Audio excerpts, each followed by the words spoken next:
Muito bem, estamos dando início então a esta aula de psicopatologia pelo Instituto Ressignificar. Quero dar as boas-vindas para todos vocês que já estão aqui conectados conosco e também para você que vai assistir depois, né?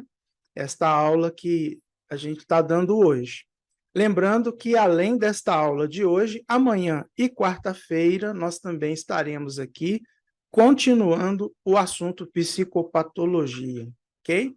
Eu sou o professor André, um dos diretores do Instituto Ressignificar, e, para mim, uma grande alegria e satisfação estar aí com todos vocês. E, sem mais delongas, vamos, então, postar aqui, né, o nosso esboço aí da nossa aula, e gostaria de dizer que, à medida que eu for falando, né, vocês devem permanecer com os microfones fechados para evitar aí aquela microfonia. E, ao final, nós vamos ter 3 tópicos bem distintos aqui, tá, na aula de hoje. Ao final de cada tópico, eu vou tirar o PowerPoint, vou abrir a tela com todos nós para as perguntas que as pessoas quiserem fazer, tá bom? Então, se ao longo da exposição, o primeiro passo nosso aí vai ser neurose. Então, ao longo da exposição sobre neurose, se você tiver alguma pergunta, anota aí em algum lugar.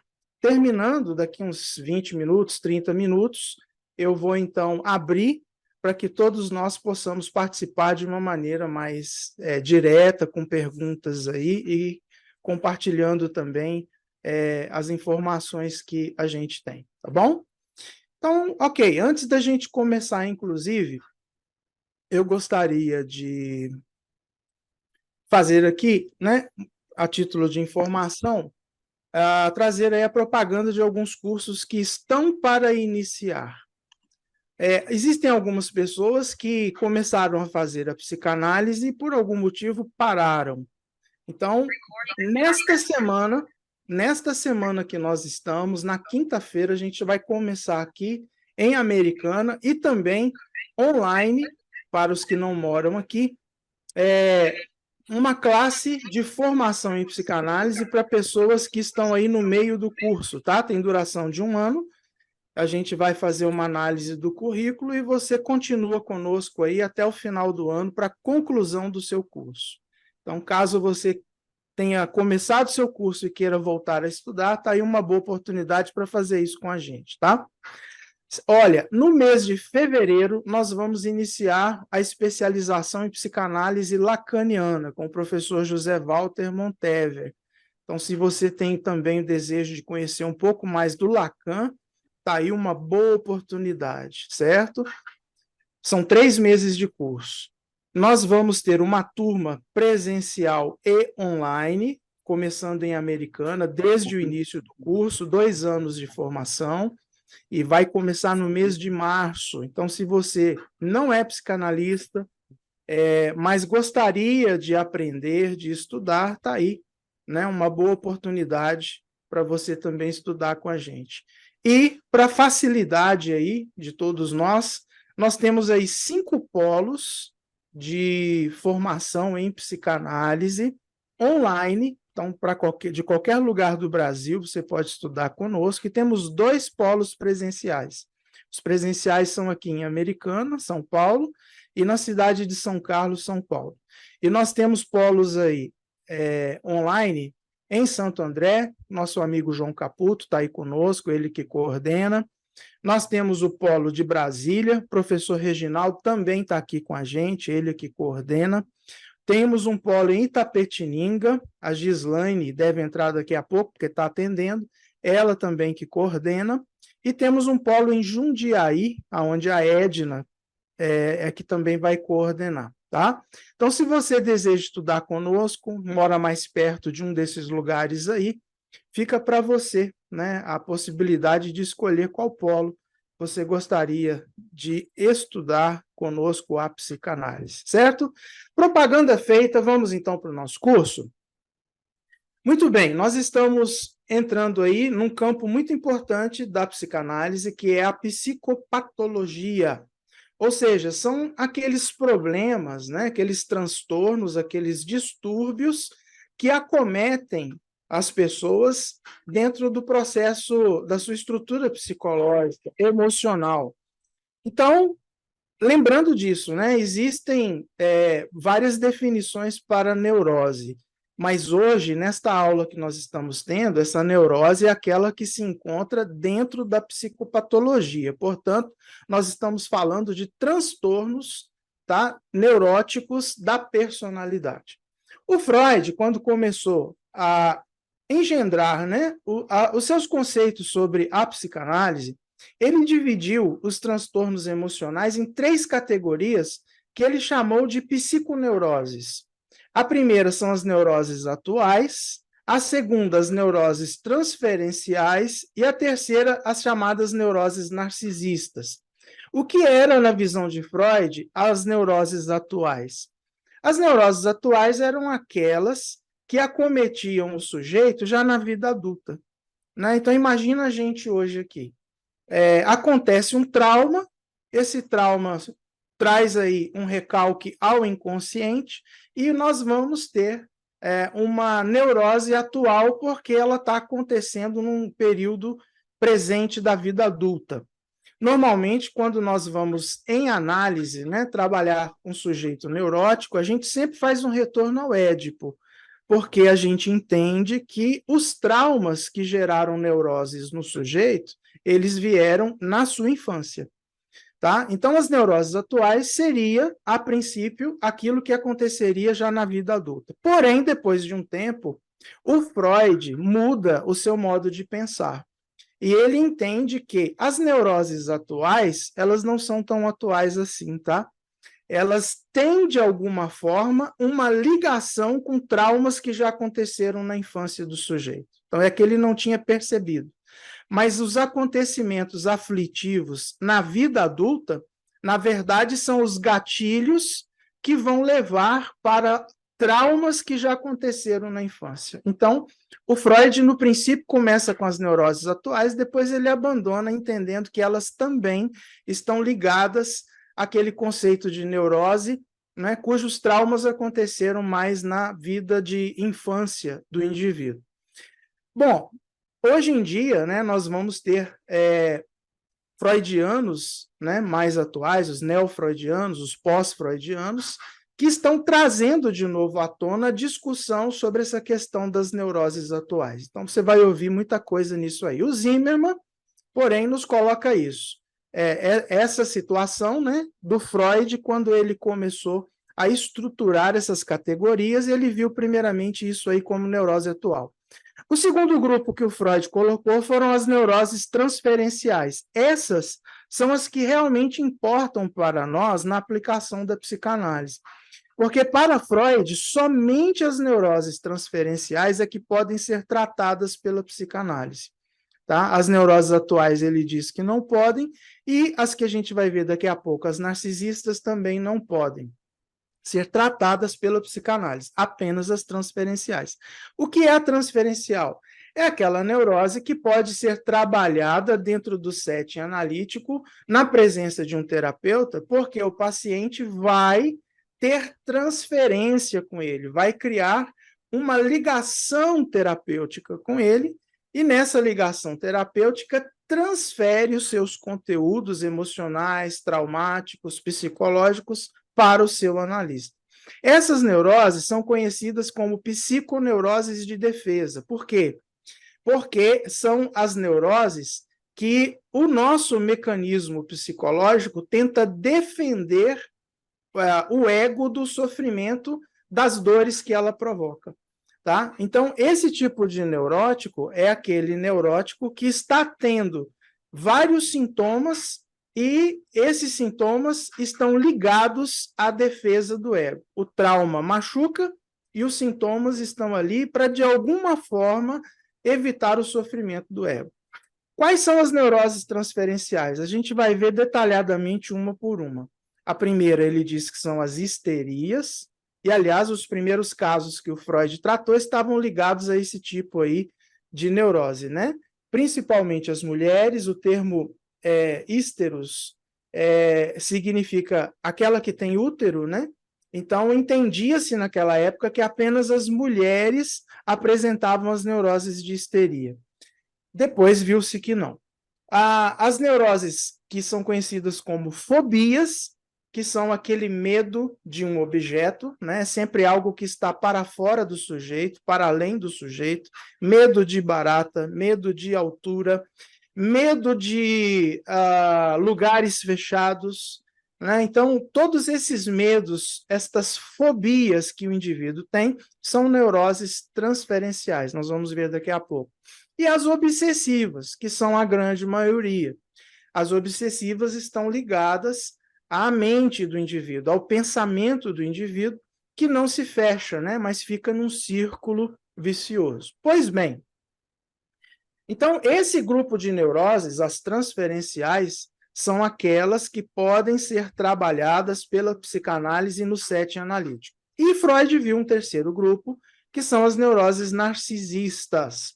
A gente também precisa entender que há, no mínimo, 7 conceitos de narcisismo, cada um deles aplicados a uma situação específica. Aqui, o narcisismo está ligado a um tipo de transtorno neurótico que acomete a personalidade de um sujeito.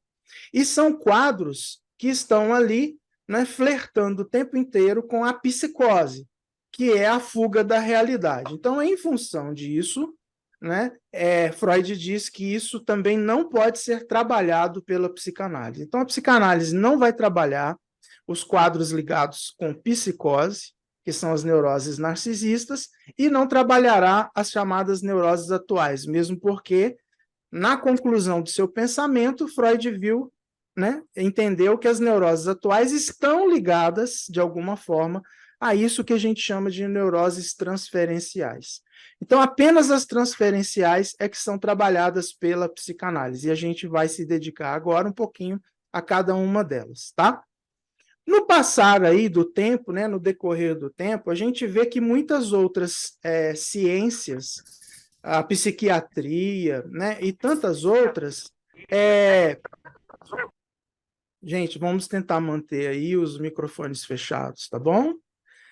Então, no passar do tempo, no decorrer do tempo, né, a gente vê que as ciências vão se desenvolvendo, né, e ao desenvolverem as ciências, só um minutinho.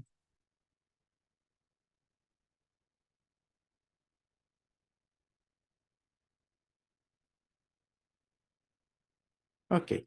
Ao desenvolverem as ciências, elas vão, evidentemente, trazendo também mais conteúdos para a definição do que seria a neurose, de como que uma neurose se estabelece, como que ela funciona, né, como um transtorno aí dentro da personalidade do indivíduo.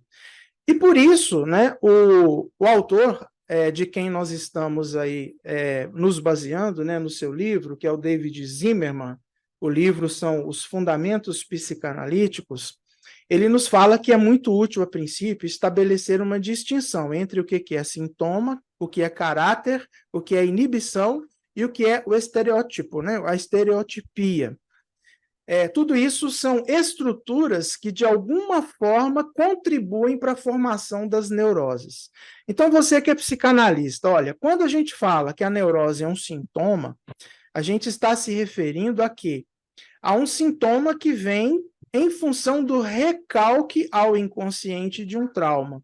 O indivíduo recebeu ali um trauma, provocou sofrimento, provocou as suas angústias, trouxe ali aflição, trouxe feridas abertas, e evidentemente que o indivíduo não quer sofrer, o indivíduo não quer sentir culpa, o indivíduo não quer sentir dor. Então, o que ele faz com o trauma? Ao invés de enfrentar e resolver, ele simplesmente prefere esquecer, esquecer entre aspas. Então, ele tenta tirar do consciente a lembrança do trauma e joga para um lugar dentro da mente que Freud chamou de inconsciente. Ok, ele não se lembra do trauma, mas as emoções, as sensações, elas vêm e elas vão afetar o indivíduo no seu comportamento. Então, o que é a neurose? A neurose é justamente o sintoma do recalque. Aquilo que volta do trauma e que afeta o comportamento do indivíduo. Então, quando a gente fala que neurose é um sintoma, nós estamos falando sobre isso, tá? E vai ser o quê? O estado de sofrimento que um paciente acusa, do qual ele quer se livrar, porque ele sente que é um corpo estranho nele, mas ele não consegue fazer isso sozinho, ok?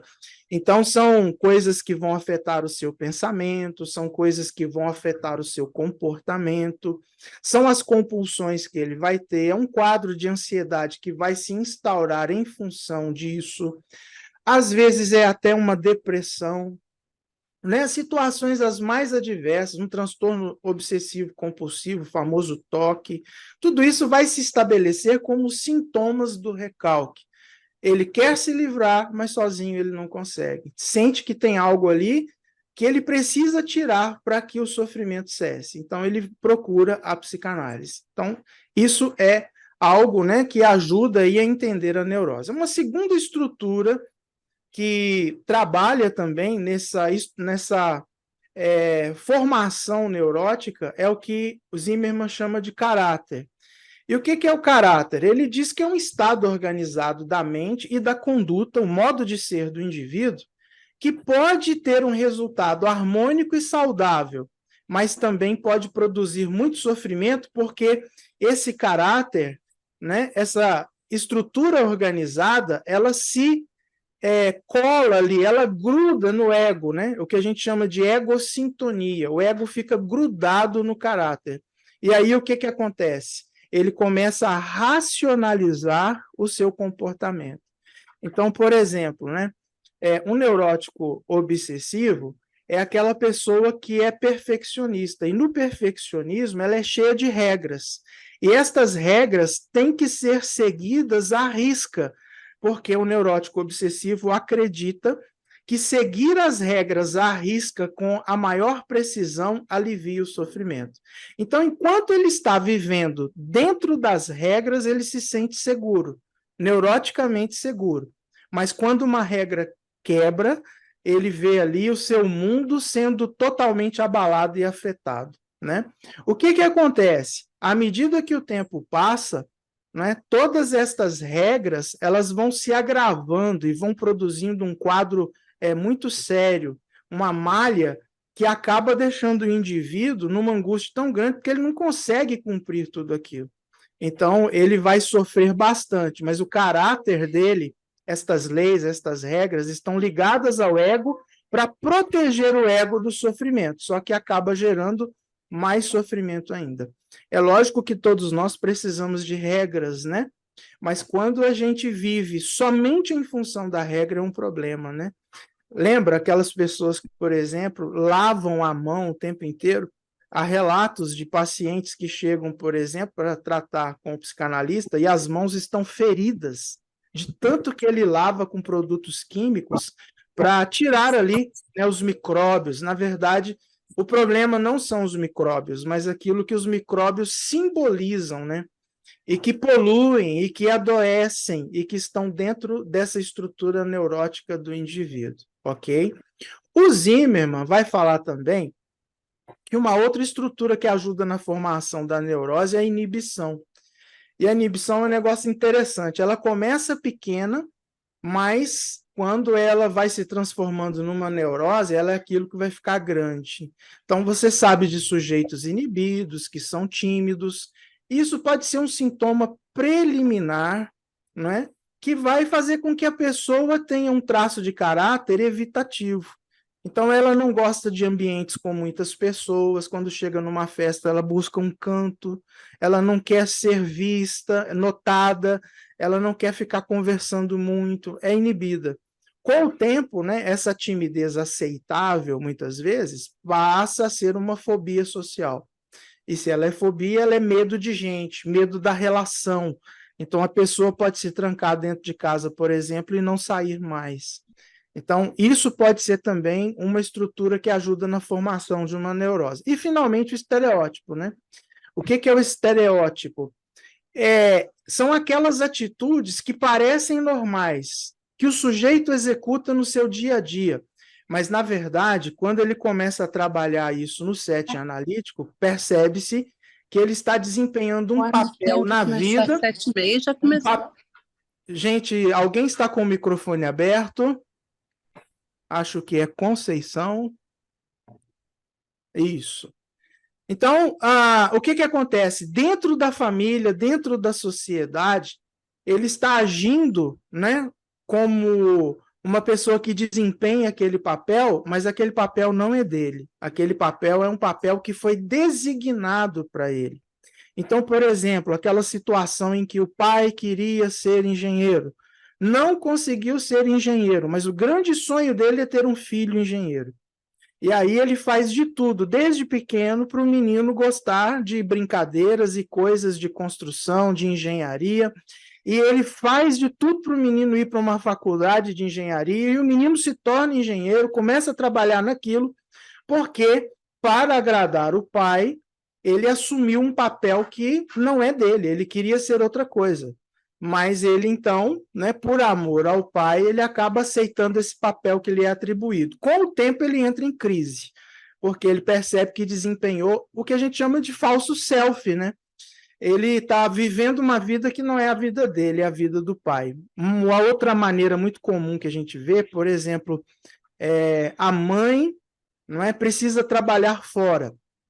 Então, você tem na família lá o pai, a mãe, e você tem lá 3 filhos.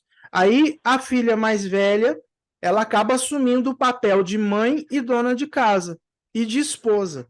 Porque a mãe estando fora o dia inteiro, cabe a ela arrumar a casa, cabe a ela fazer a comida, cabe a ela cuidar dos irmãos e cabe a ela cuidar, de certa forma, do pai quando chega do trabalho. Então, com o passar do tempo, pode ser que essa filha nem se case. Por quê? Porque ela sempre viveu um papel que lhe foi designado, papel de mãe, papel de esposa, papel da dona daquela casa. Então, ela nem cria uma família para ela, porque ela já tem a dela que lhe foi imposta. Com o tempo, ela vai perceber também que entra numa crise, porque está vivendo o que a gente chama de estereótipo. Então, estes papéis que parecem normais podem se transformar, né, em algo muito patológico na vida de um sujeito. Então, perceba como existem muitas estruturas na vida de uma pessoa que podem ajudar nas formações neuróticas aí, nas estruturas neuróticas, ok? E é o que o Zimmermann fala para a gente. Então, vamos lá. Olhando, então, para um viés mais psicanalítico, nós vamos olhar agora para aquelas estruturas, né, da neurose transferencial, para a gente entender um pouco melhor o que o Freud disse que nós podemos tratar em termos de neurose com a psicanálise. Então, ele fala que tem 5 tipos de estruturas neuróticas que a psicanálise pode tratar. A primeira é a neurose de angústia, a segunda é a histeria, a terceira é a neurose obsessivo-compulsiva, a quarta é a fobia e a quinta é aquela que é chamada de depressão. Tá bom? Então vamos ver uma por uma aí. Primeiramente, neurose de angústia. Essa palavra angústia vem do latim angor, que significa angustura, estreitamento, né? Aquele nó que você tem aí no seu pescoço, que dificulta a sua respiração. Aquele apertamento, né? Põe uma gravata em torno do pescoço e faz ela ficar bem apertada. Essa gastura, né, ou angustura que o sujeito tem por esse aperto no pescoço é o que vai melhor definir o sintoma de neurose de angústia, tá? São sintomas que emergem e ficam livremente manifestos nos sintomas opressivos. A neurose de angústia, ela é um transtorno clínico que se manifesta por meio dessa angústia livre, que de uma forma muito permanente na vida do indivíduo, ela vai permanecer, tá? Principalmente surgindo nos momentos de crise. Freud fala uma coisa muito interessante sobre a neurose de angústia. Ele diz assim: o paciente ele vai ter sintomas na neurose de angústia que se manifestam no seu corpo e que vão parecer muito com a necessidade de um orgasmo. Gente, quem já viu alguém ter uma crise de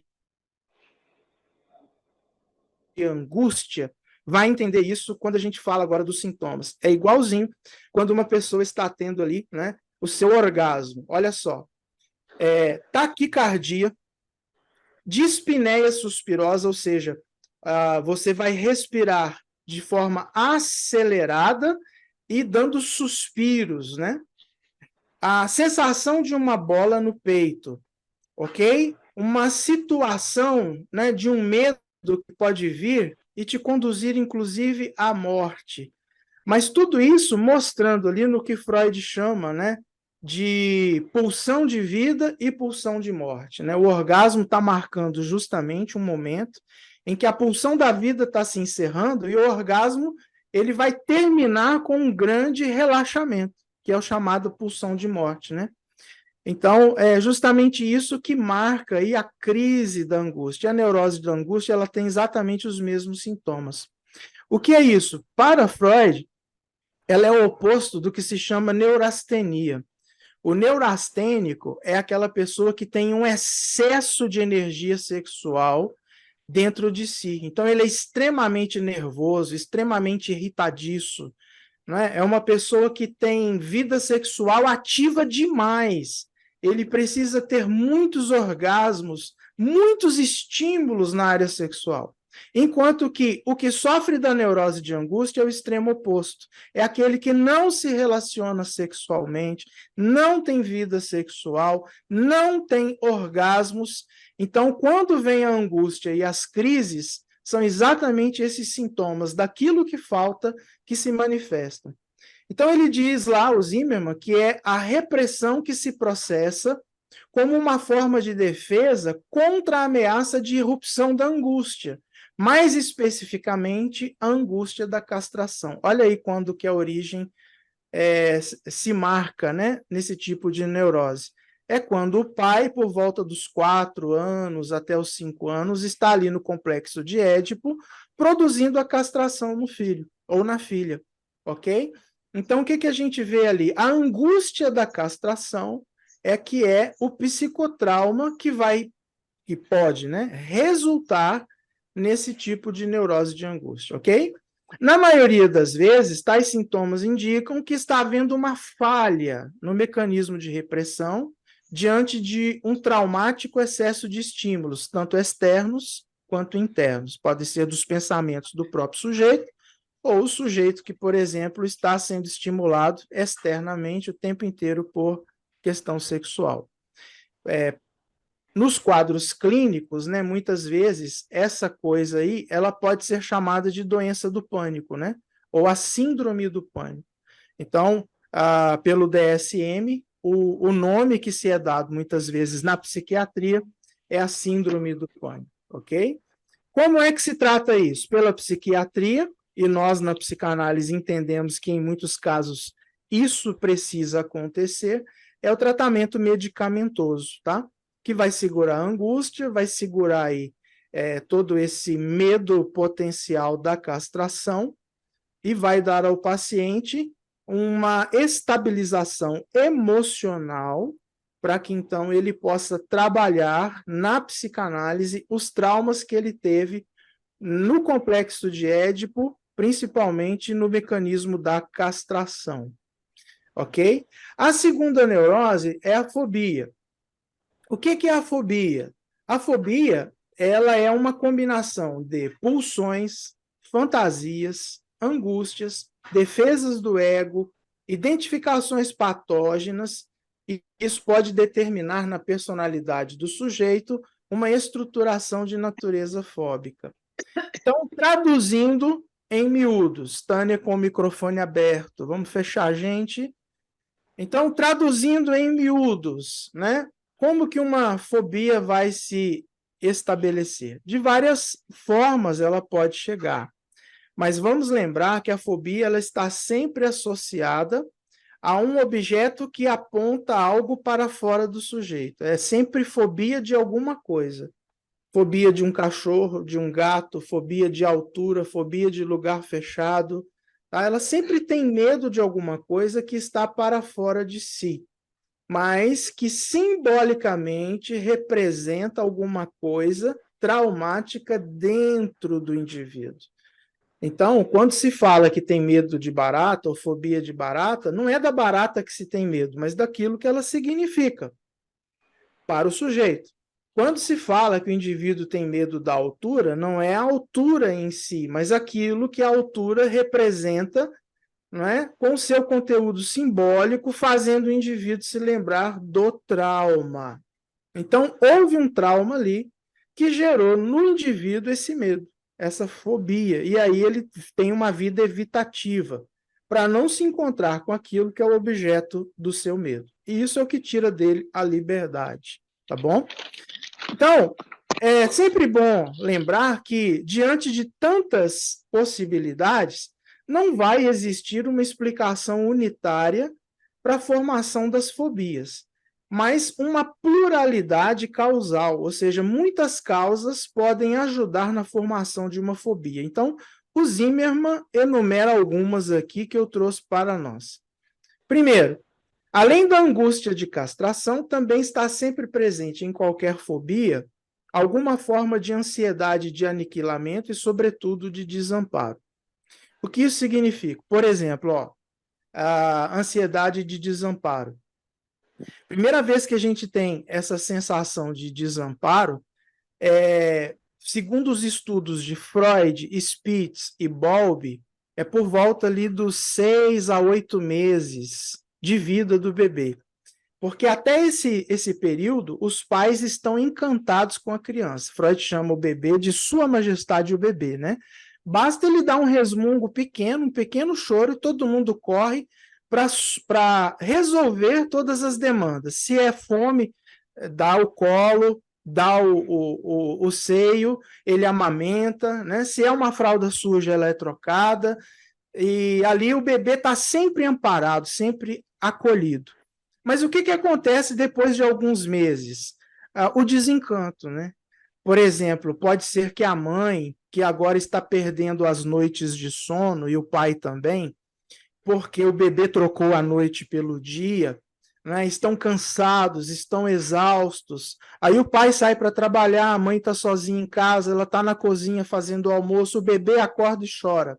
Ela já não corre imediatamente para acolher o bebê e resolver a demanda. Mas ela grita lá da cozinha: espera aí, bebê, eu já estou indo, mamãe já vai, porque ela sabe que vai amamentar e vai parar. O que ela não sabe é que isso gera, né, a sensação de desamparo no bebê, porque é como se ele estivesse dizendo para si, né, cadê aquela mãe que sempre me acolhe, aquele seio que sempre me alimenta? E ele não vem. Isso gera uma coisa que esses três teóricos, Freud, Spitz e Bowlby, vão chamar de depressão acíclica, sem ciclos. Né? Então, o bebê começa a se sentir desamparado. Cada bebê vai aprender a reagir ao desamparo de uma forma. Alguns reagem de forma positiva, aprendendo a ficar cada vez mais independentes, mas outros vão reagir vendo nisso um trauma que vai gerar, por exemplo, a fobia, que é o medo do desamparo. A pessoa pode usar o medo, né, a fobia dela, exatamente para fazer com que o seu objeto de afeto fique preso a ela. Né? É o medo do desamparo.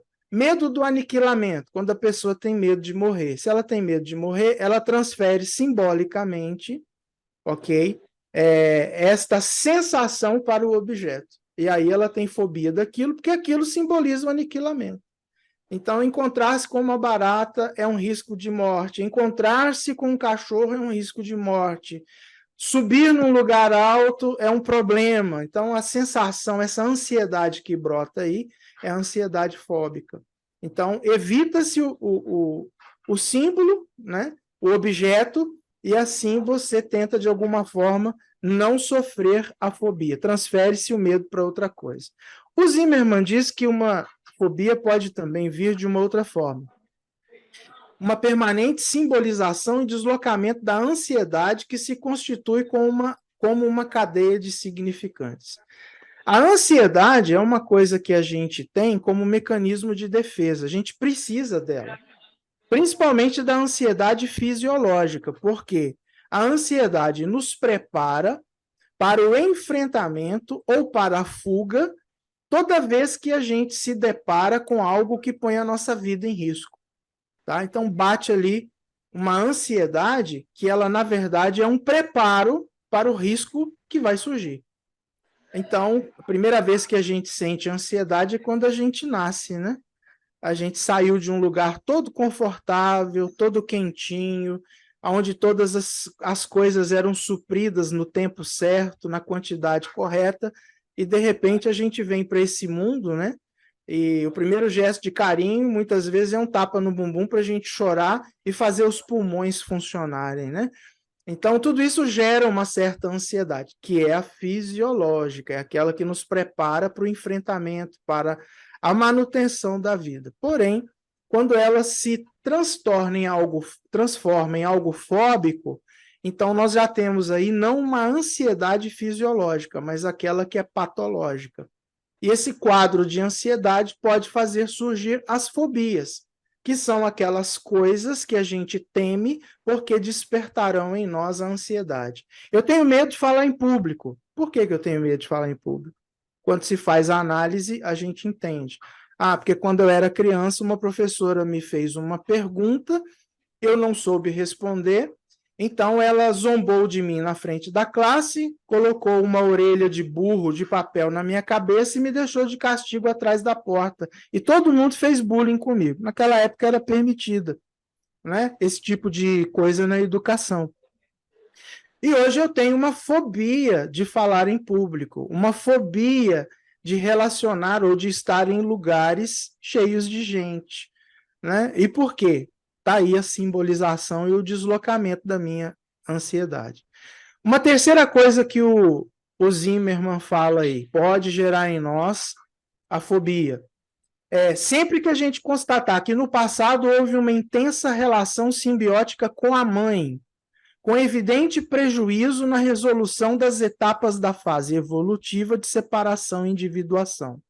As escolas da psicanálise diferem um pouco de quando é que se faz a separação entre mãe e bebê, mas, via de regra, se fala que, durante um ano, pelo menos, mãe e bebê são uma unidade psicológica apenas.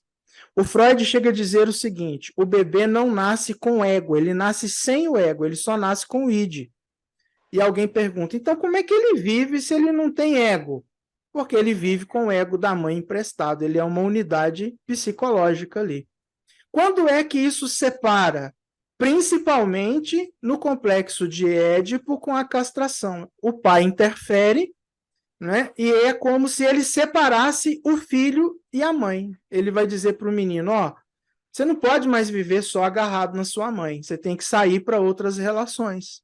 O menino, com medo da castração, passa então a admirar o pai e entende que a mãe que ele tanto ama é do pai, e ele diz, então eu vou procurar para mim alguém como a minha mãe. Então ele sai com a chamada heteronormatividade.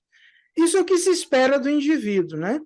Que nesta situação em que acontece o complexo de Édipo, ele seja separado da sua mãe e siga como um indivíduo com personalidade própria. Pois bem, o que acontece? Aquelas crianças que não se separam desta relação simbiótica com a mãe, o filhinho da mamãe, né, o cordão umbilical não foi separado. A gente vê muito problema disso em análise de casais, né, quando a gente vê, por exemplo, que o menino continua sendo filhinho da mamãe, a mamãe interfere no casamento dele o tempo inteiro, né? Então, esta relação simbiótica com a mãe, que tem prejuízo e que não deixa a pessoa desenvolver evolutivamente, né, na sua própria individuação, pode trazer ali as fobias. A fobia vai trazer o quê? Vai mostrar essa questão, de novo, do medo do desamparo, né? Como é que eu posso deixar minha mãe, né? Minha mãe é minha vida, tem que cozinhar igual a minha mãe, tem que fazer tudo igual a minha mãe. E se não sabe, eu ponho a minha mãe para fazer, né? Quarta coisa que o Zimmermann diz, a patologia da fase de separação e individuação promove uma dupla ansiedade. Uma pode ser a de engolfamento, né, que é aquele medo que a gente pode desenvolver de chegar perto demais e ser absorvido pelo outro. ou o medo da separação, não é? Que é o risco imaginário de eu acabar perdendo o objeto.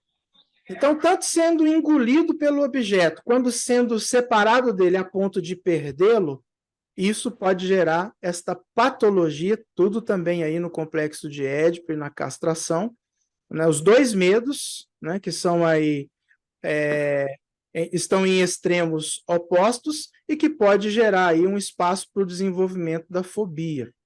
E a quinta coisa que ele diz, um aspecto etiológico significativo, é o que se refere à identificação da criança com a fobia de ambos os pais, ou de um deles, né?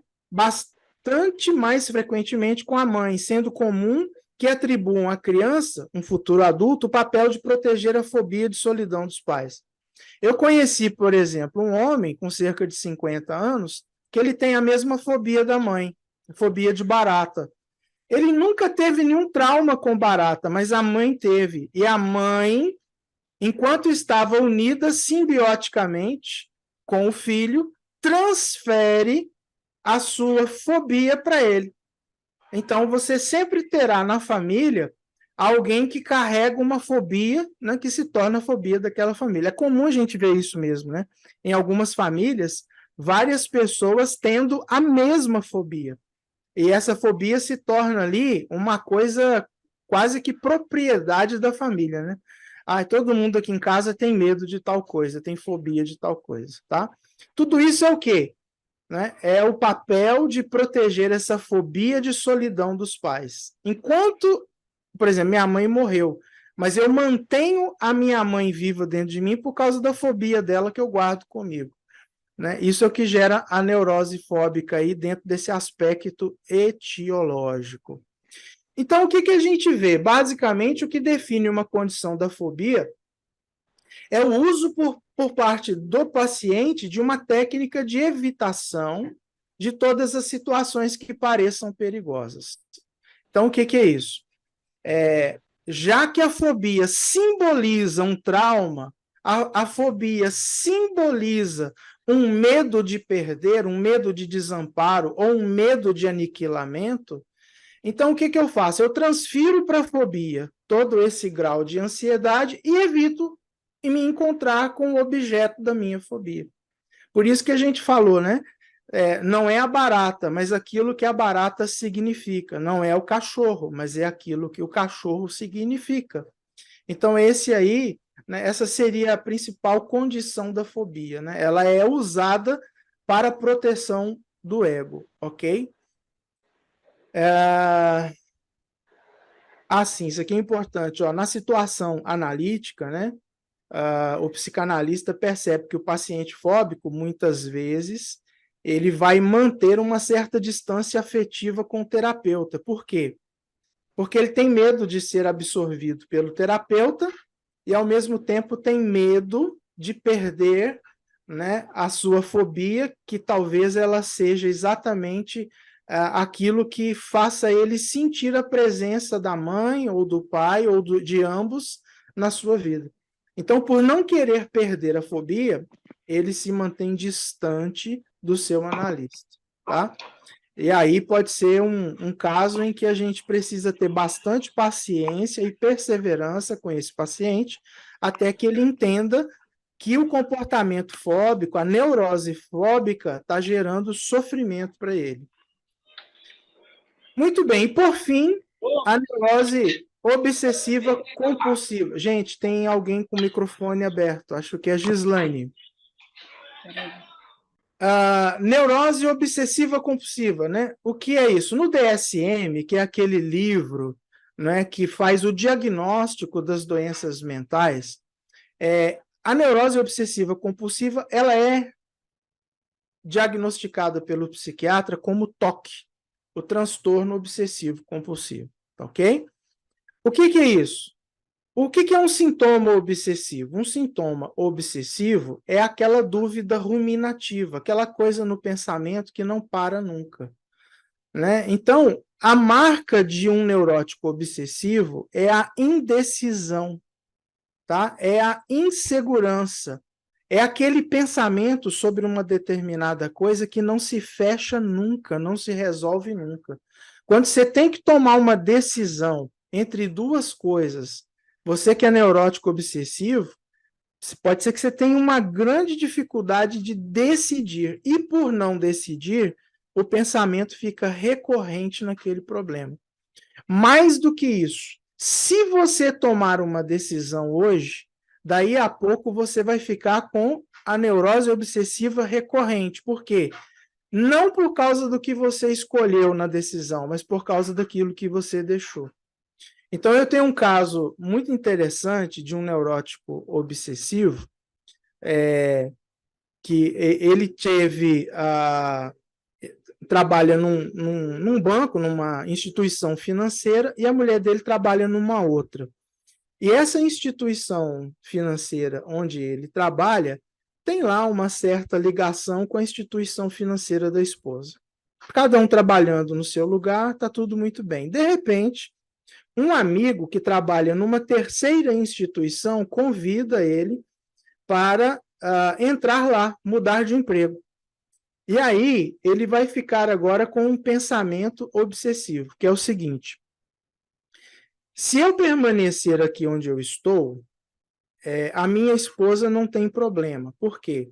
Porque lá na outra empresa, para onde eu estou sendo convidado para ir pelo meu amigo, ela é concorrente do banco da minha esposa. Então, a minha esposa pode ter um problema, porque depois vão falar que eu estou agindo contra a instituição onde a minha esposa trabalha. Então, ele ficou ali numa situação obsessiva entre agradar a esposa e agradar o amigo, entre permanecer no emprego que ele estava ou mudar para um emprego melhor numa instituição que lhe daria mais benefícios. E nós gastamos várias sessões para conversar sobre essa coisa da obsessão, até que depois de umas 4 ou 5 sessões, ele entendeu, por ele, que permanecer onde estava é melhor para não gerar um problema com a esposa, né? Um problema de sofrimento com a esposa. Depois iriam realmente falar que o marido dela estava trabalhando na empresa concorrente.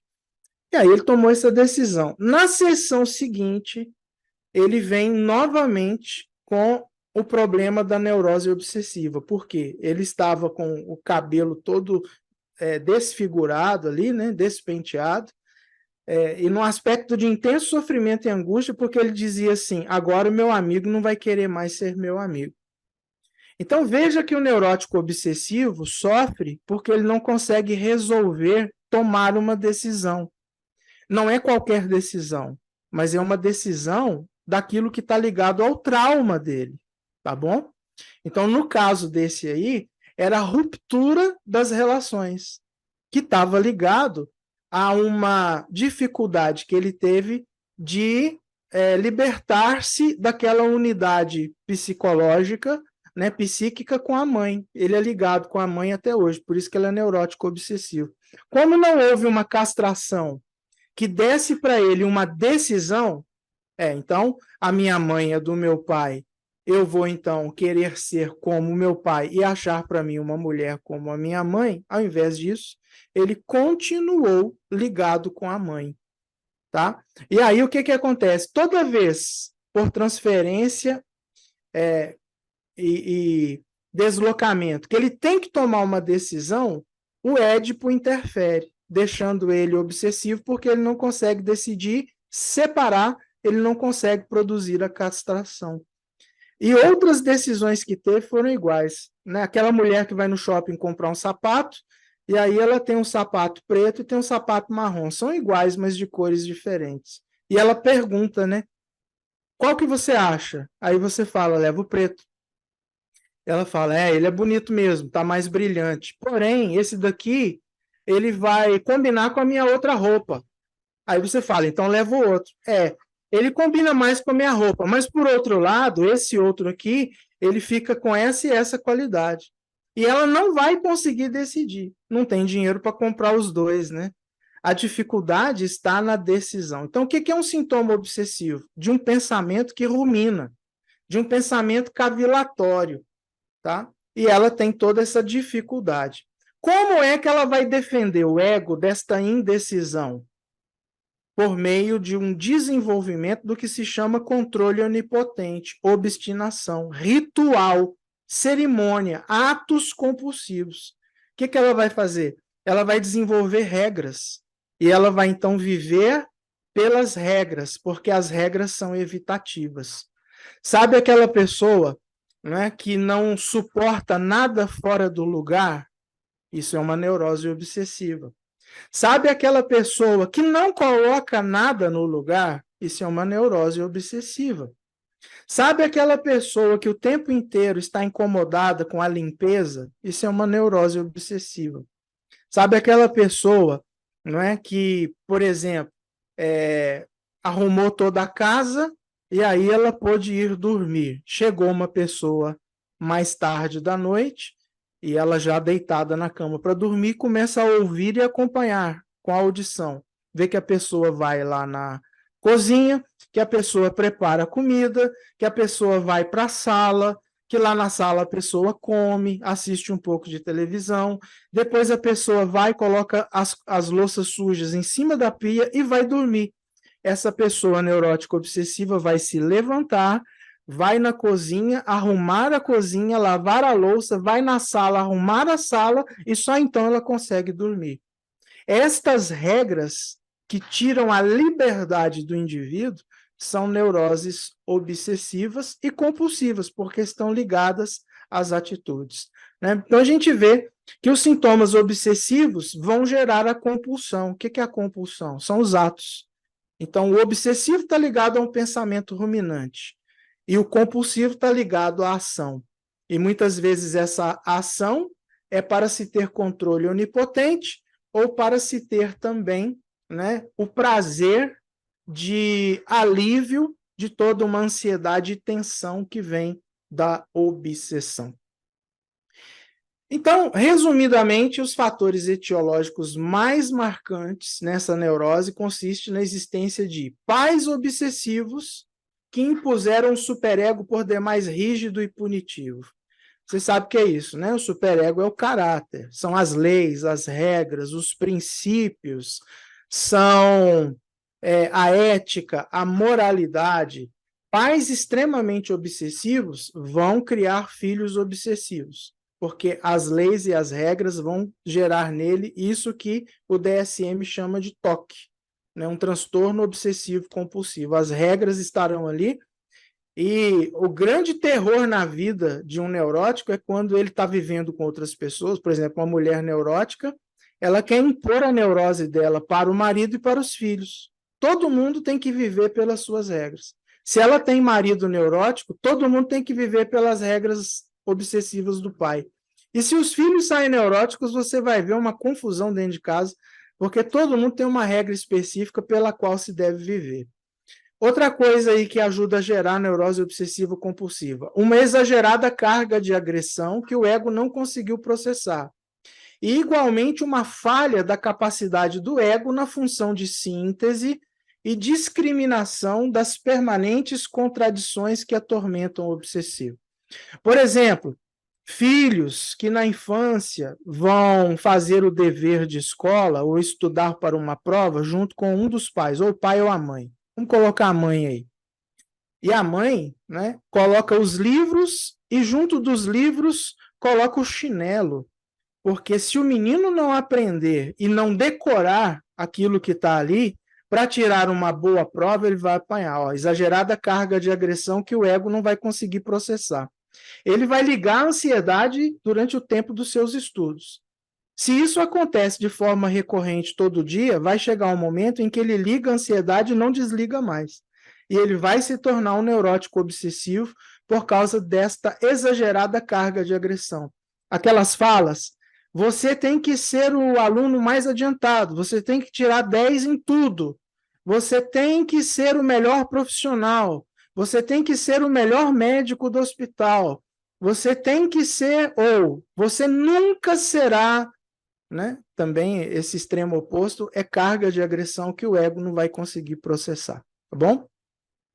Zimmermann fala de uma terceira coisa, ó, do ponto de vista estrutural, um constante conflito intrasistêmico. O ego está submetido ao superego cruel e, ao mesmo tempo, ele está pressionado pelas demandas enérgicas do id.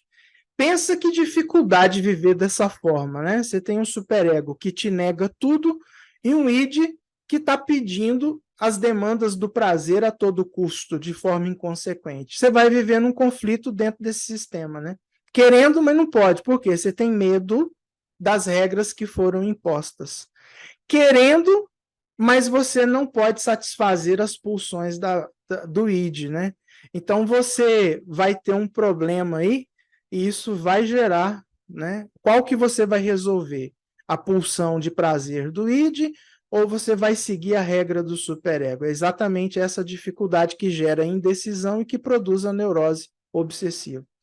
Muitos autores apontam ainda a importância, né, naquela fase anal, a fase de defecação para a criança, com as respectivas fixações anais. O jeito como você vai ensinar a criança a ter controle para não fazer cocô e xixi na fralda. Então, há pessoas que são extremamente rigorosas na maneira como educam, né, as crianças no desfraude.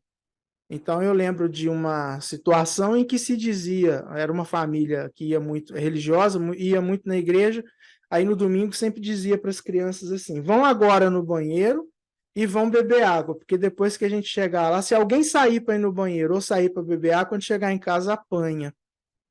Então, o que, que a gente está gerando aí, né? Nessa fase, tem tempo e hora para tudo. Então, a gente está gerando aí um controle exagerado. É quando você pega ali a criança, você acabou de trocar a fralda, mas ela não teve controle e fez mais. Tem que trocar de novo. Mas de novo, acabei de trocar. Ou quando pega a fralda e fala, como fede? Né? Todas estas situações, ou pelo excesso, ou também por não se importar com nada, pode gerar fixações anais que, organizadas em torno das fantasias das crianças nessa fase, pode gerar ali um neurótico obsessivo, tá bom? E, de forma análoga, também importa a fixação no psiquismo da criança daquela conhecida equação do Freud, né, pela qual ele postulava que a criança compara as fezes a pênis, bebês e presentes.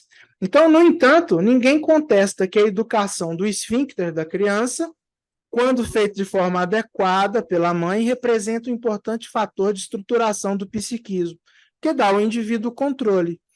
Mas quando ela gera as fixações, esse descontrole entre a regra, né, punitiva e o prazer, ela vai gerar um neurótico obsessivo.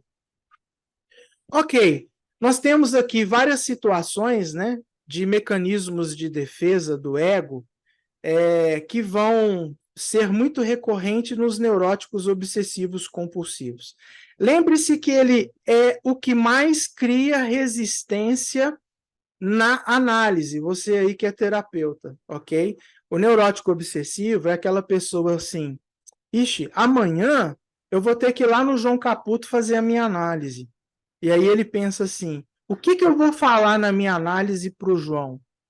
Olha só, se a gente tem uma associação, né, de ideias livre, eu não tenho que pensar em nada do que eu vou falar, eu tenho que chegar sem saber mesmo.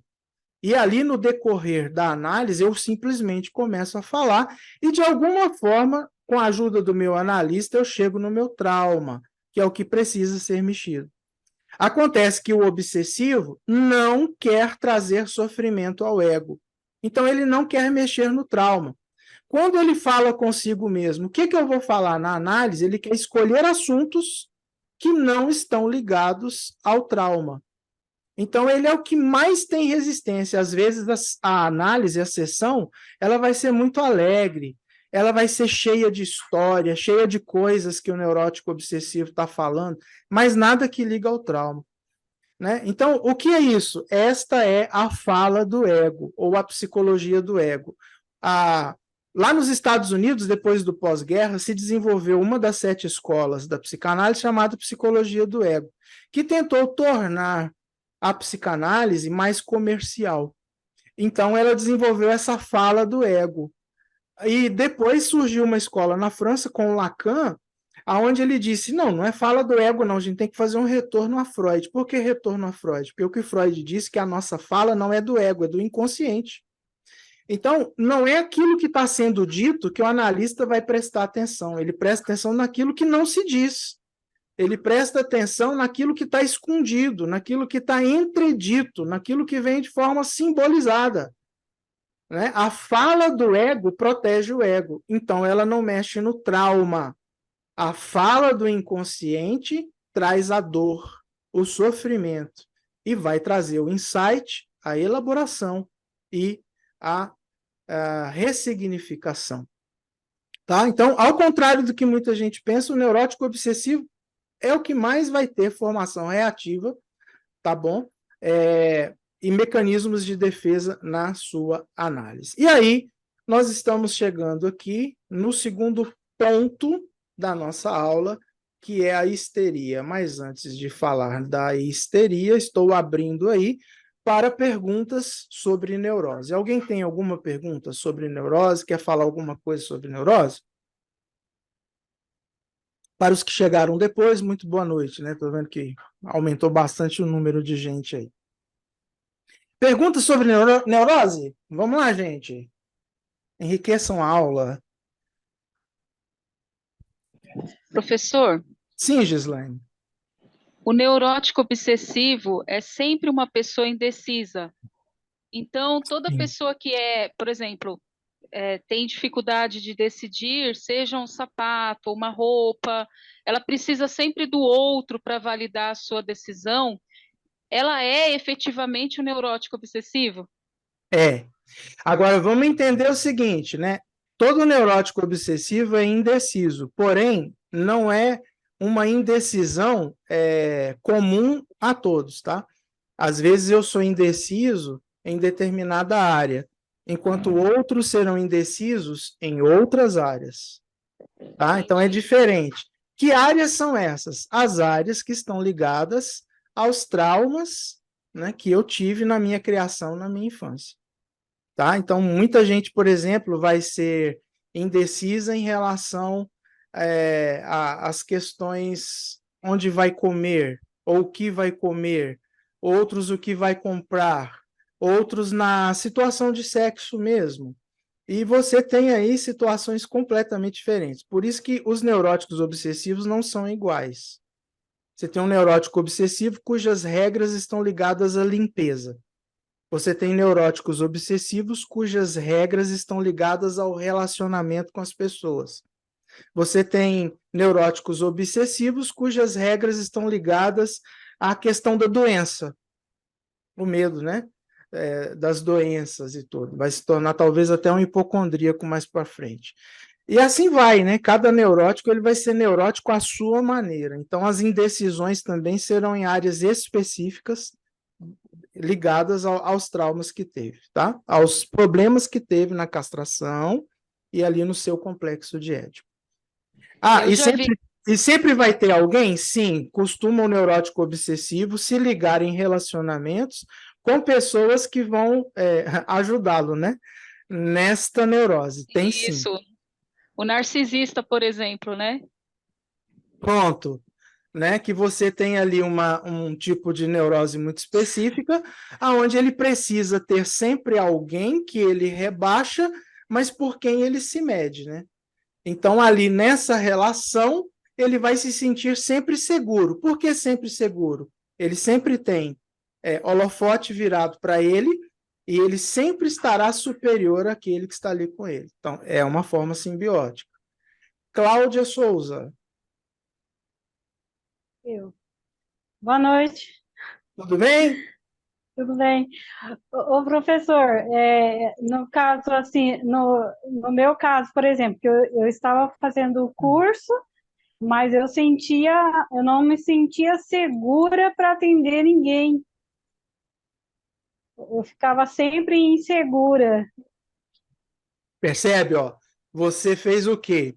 Você estudou, você adquiriu conhecimento de todo o conceito da psicanálise, sabe aplicar, sabe os conteúdos, mas onde que estava a sua obsessão? Será que eu consigo? Será que eu dou conta? né? E tudo isso vem de onde? Da sua vida, da maneira como você foi criada, da relação que teve com o pai, da relação que teve com a mãe. Tudo isso gerou em você aquelas coisas que a gente viu, ou o medo do aniquilamento, de ser engolfado pelo outro, ou o medo, né, de ser desamparado pelo outro e perder o objeto. Então, esse medo de perder o objeto me leva nesta insegurança. Será que eu vou dar conta? Será que eu vou fazer? Mas aí você fez análise. Hoje você atende? Atende. É isso que é importante. Conseguiu melhorar isso? Conseguiu, Consegui. Cláudia? Então, isso é que é Então, importante. e como a gente tá na frente do trabalho de igreja, sempre tinha esse negócio das pessoas procurar para alguma coisa assim, e eu fugia, sempre mandava para o esposo, sempre fugia, não conseguia enfrentar. Principalmente pessoas com problemas de suicídio por a minha mãe ter se suicidado, né? Então eu fugia porque eu me sentia incompetente, eu sentia o medo de acontecer o mesmo. E então hoje eu já atendi várias pessoas nessas situações e as pessoas estão vivas ainda. Viu? Porque a experiência traumática que você teve com a mãe que suicidou gerou em você culpa. Eu não fui capaz.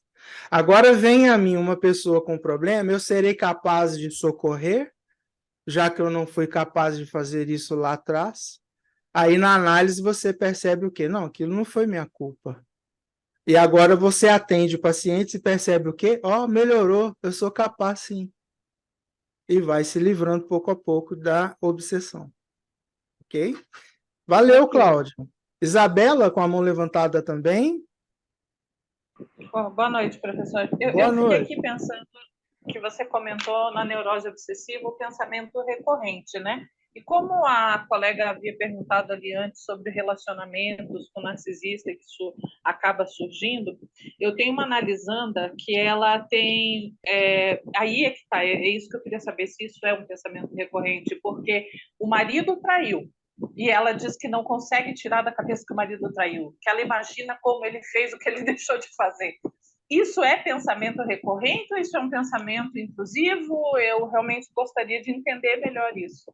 Tá, para nós sabermos com certeza o que é isso, você vai ter que voltar no Édipo da pessoa e perguntar como é que foi o relacionamento com a mãe, como é que foi o relacionamento com o pai. Porque pode ser que essa coisa que aconteceu lá na relação com o marido seja o quê? A repetição de um trauma da infância. Então, na relação lá com o pai, na relação com a mãe, já aconteceu isso antes, e aí está acontecendo de novo, por quê? Porque, em função do Édipo, ela repete o trauma casando com uma pessoa cuja personalidade, né, relembra o quê? Aquela que traumatizou lá no passado. Aí, se for isso, é recorrente. Eu fiz isso de perguntar, mas ela disse que os pais são maravilhosos, que teve um casamento bom. Ela é a última filha de 12 filhos. Aí que tá, ó. Então, Isabela, o que o Zimmermann falou. A gente acha que o neurótico obsessivo é o mais fácil de ser tratado. Não, é o que mais resiste ao tratamento. Por quê? Porque ele protege o ego o tempo inteiro. E proteger o ego é não mexer com a dor. Então, o Lacan vai falar o seguinte: quando ele fala que os pais foram maravilhosos, a gente sabe que não foi porcaria nenhuma, né? Que o trauma dele vem de lá mesmo, da criação com o pai e com a mãe, por isso que casou com um marido ruim desse, que traiu. O que aconteceu aí? Ela criou um mito na fala. O que é um mito? É uma história que ela criou, que é a verdade que ela pode suportar. Porque a outra verdade, que é aquela de um pai ruim que traiu a mãe, ela não consegue suportar isso.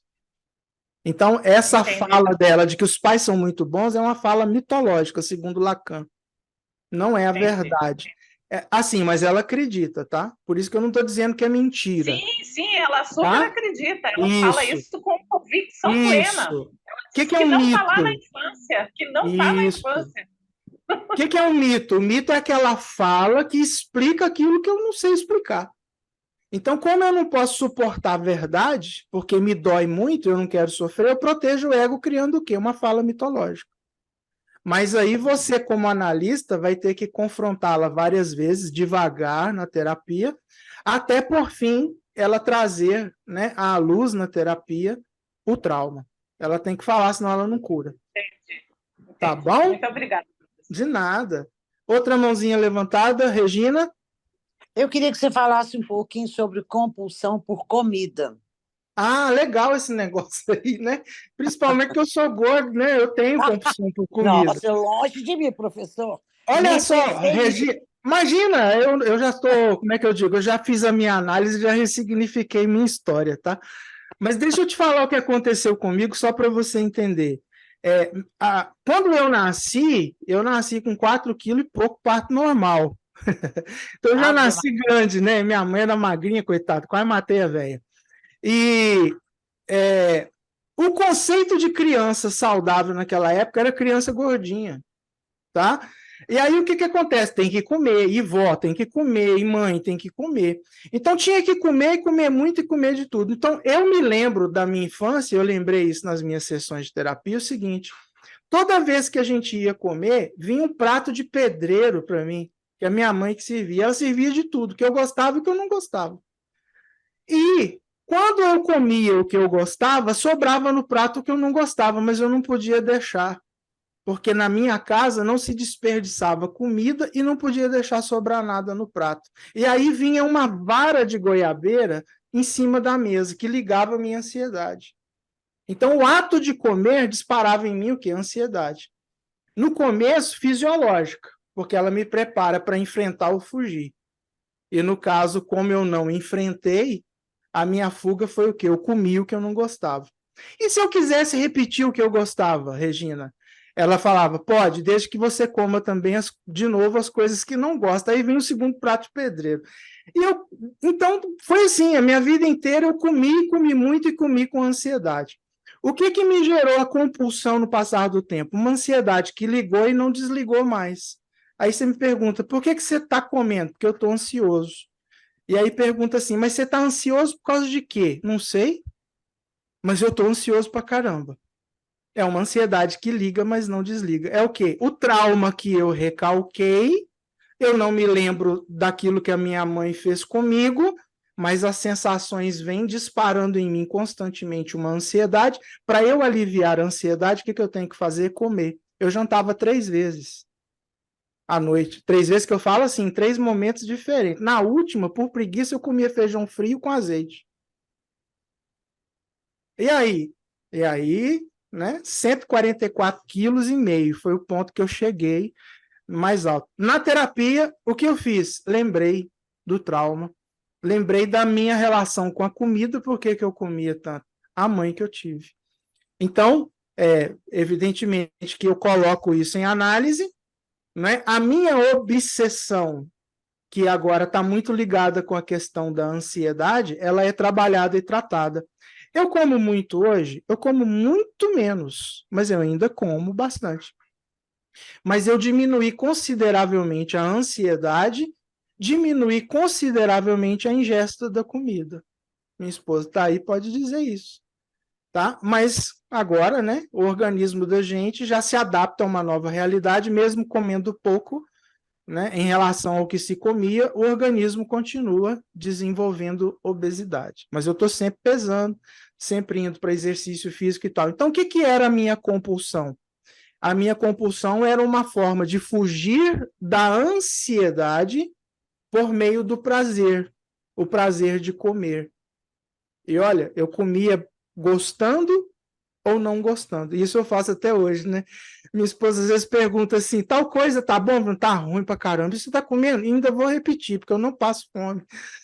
Isso ainda permanece em mim. Estando bom, estando ruim, eu tô comendo, porque o meu negócio é comer.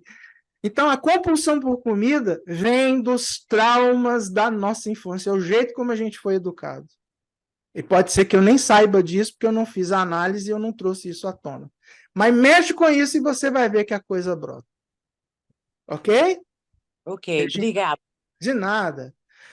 Muito bem, nenhuma mãozinha mais levantada, vamos voltar, senão a gente não termina, e a gente tem 2 assuntos importantes aí. Olha eu fazendo bobagem aqui, peraí. Boa noite. Cadê, João? Tá aqui. Vamos para a segunda parte, então, que é a histeria, certo? Gente, eu já vou direto para uma situação aqui que é da histeria, 2 tipos de histeria, histeria conversiva e a histeria, um momentinho, dissociativa, tá? Então tem 2 tipos de histeria.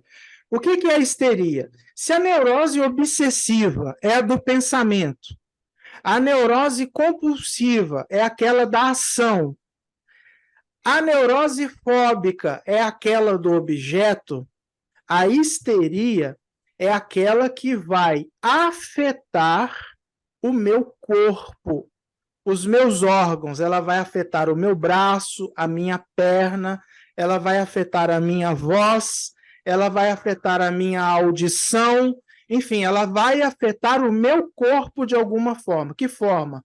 Ou da maneira conversiva ou da maneira dissociativa. O que é isso?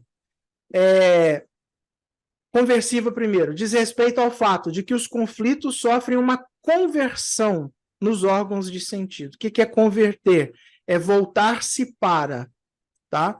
Então, ela vai se voltar para os olhos e vai produzir cegueira, vai se voltar para os ouvidos e vai produzir a surdez. Deixa eu ir direto aqui naquilo que pode acontecer.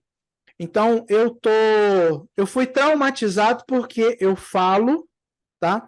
E eu ouço bem. Então, em algum momento, alguém falou alguma coisa para mim que foi tão dolorosa aquela fala que eu fiquei surdo a partir daí. O que é essa surdez? É uma histeria conversiva. Eu não tenho problema na minha audição, eu sempre escutei muito bem, mas a partir daquela fala traumática que produziu dor e sofrimento ou culpa, eu simplesmente convergi o trauma para um dos órgãos do meu corpo, e aí eu fiquei surdo. Um dos psicanalistas ali da época do Freud fala de uma sessão com uma mulher que desenvolveu essa surdez. E aí o que acontece? Essa mulher começou numa das sessões a cantar uma música muito conhecida. E o terapeuta que estava cuidando dela era pianista. E o que aconteceu? Ela começou a cantar e ele foi para o piano e começou a tocar baixinho, acompanhando a mulher naquela tonalidade. De repente, o que acontece? Na mudança de uma estrofe para outra, ele sobe de tom. E ela sobe também. Aí, mais para frente um pouquinho, ele sobe mais uma vez o tom e ela sobe também.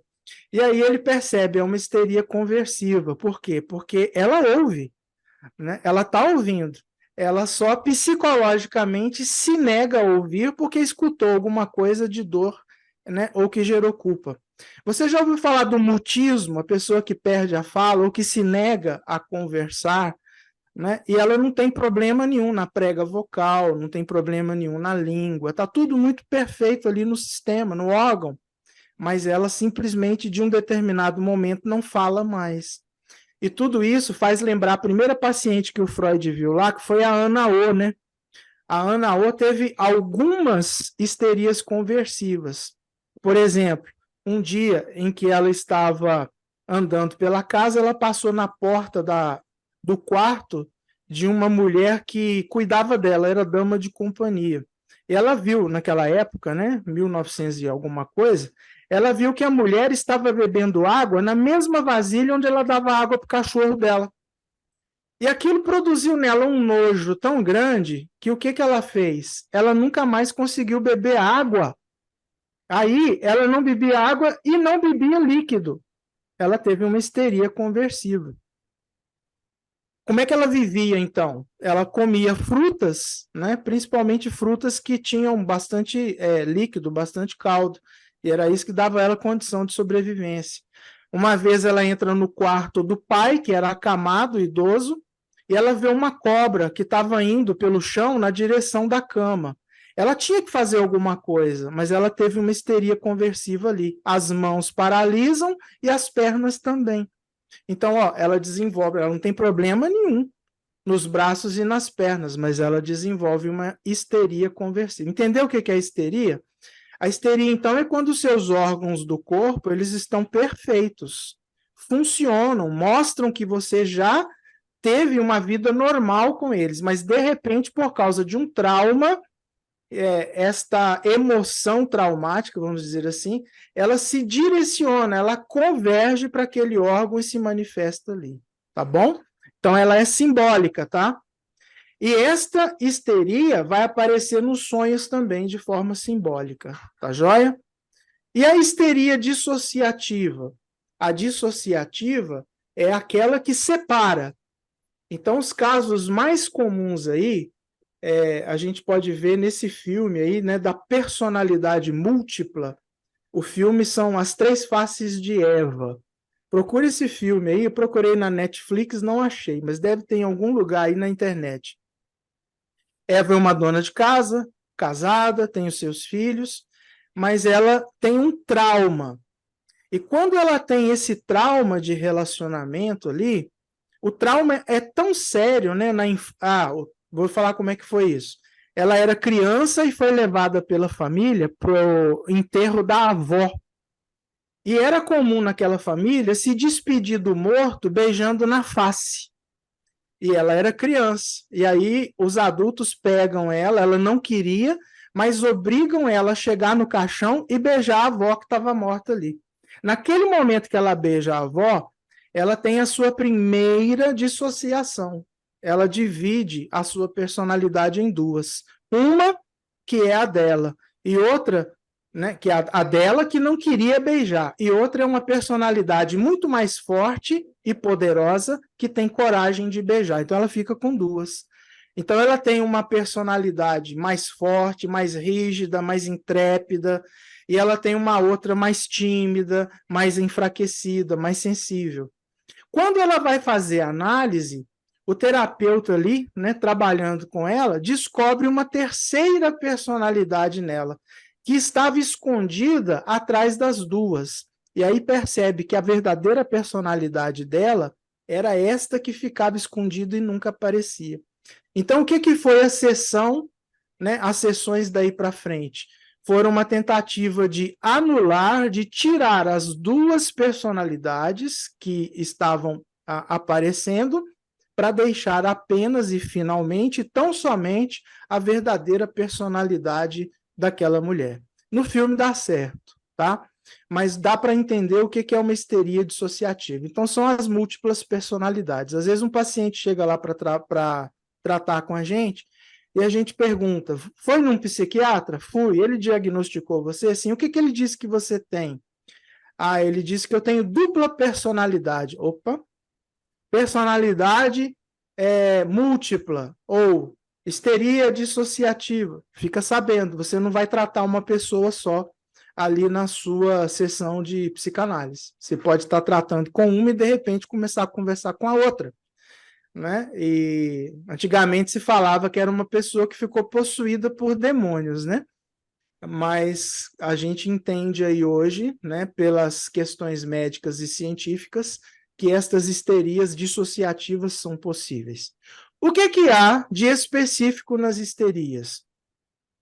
O que há de específico por trás das histerias, seja a conversiva ou a dissociativa, é a existência de uma mãe histerogênica, que provoca na criança sentimentos muito contraditórios, porque, ao mesmo tempo, essa mãe é dedicada, falsa, cobradora, carinhosa, ambígua e usa a criança como uma vitrine sua para exibir-se aos outros. E projeta no filho culpas, responsabilidades, seus próprios aspectos histéricos. Enfim, provoca na criança um estado de confusão, notadamente no que diz respeito ao sentimento de identidade.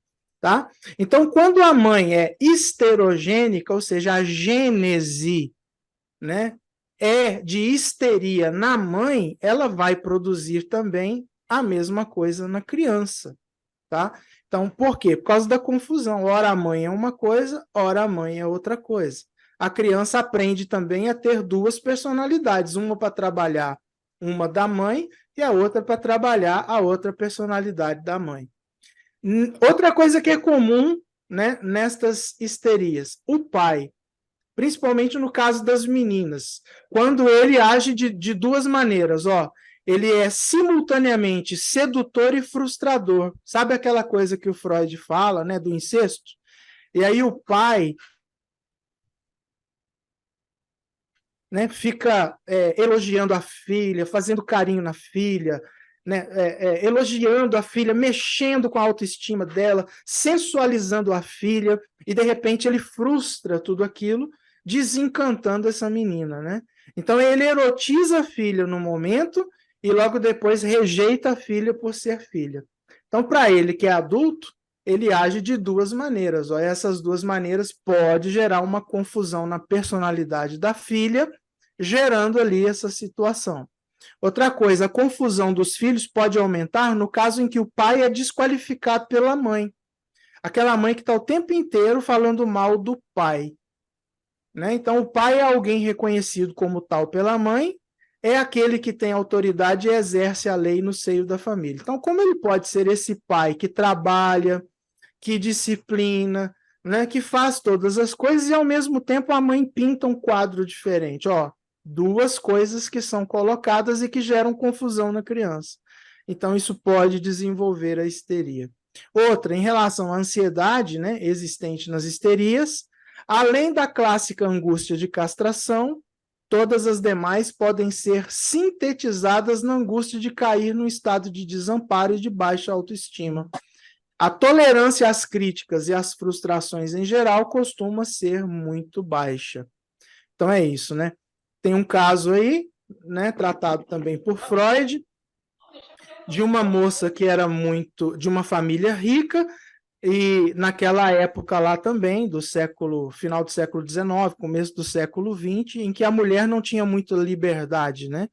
Ela tinha que viver dentro daquele sistema para o qual ela era preparada. Ela tinha que ser uma boa esposa, uma boa dona de casa e gerar filhos. Mas essa moça rica tinha o desejo de trabalhar fora, tinha o desejo de fazer faculdade, e isso era proibido. Então, ela teve um problema de histeria. Qual foi a histeria?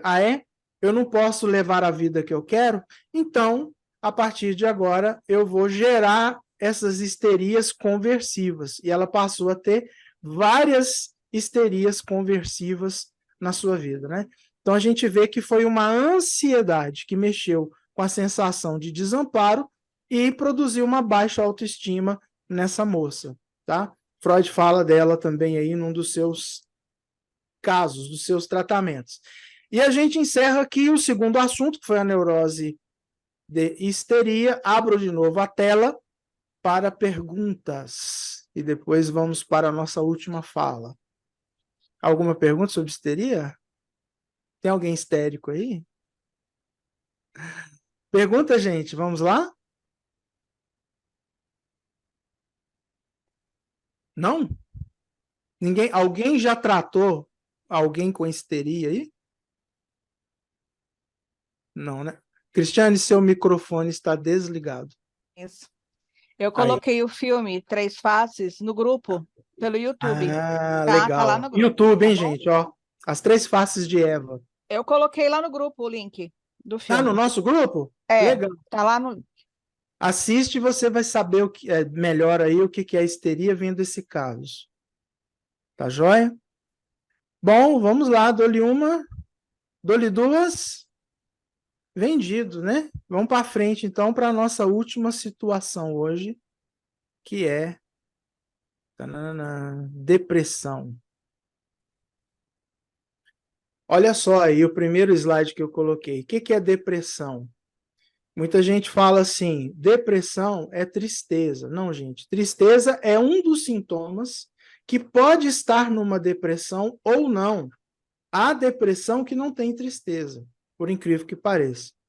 Esse sinal aí que você está vendo, no meu caso aqui à minha esquerda, é uma placa de sinalização de trânsito que significa depressão na pista. Então, você está andando com o seu carro, quando tem depressão, significa que vai haver um rebaixamento na pista. Então, você precisa diminuir a velocidade para cair na depressão e depois, quando ela terminar, você vai de novo pegar um aclive e vai voltar à linha normal aí, né?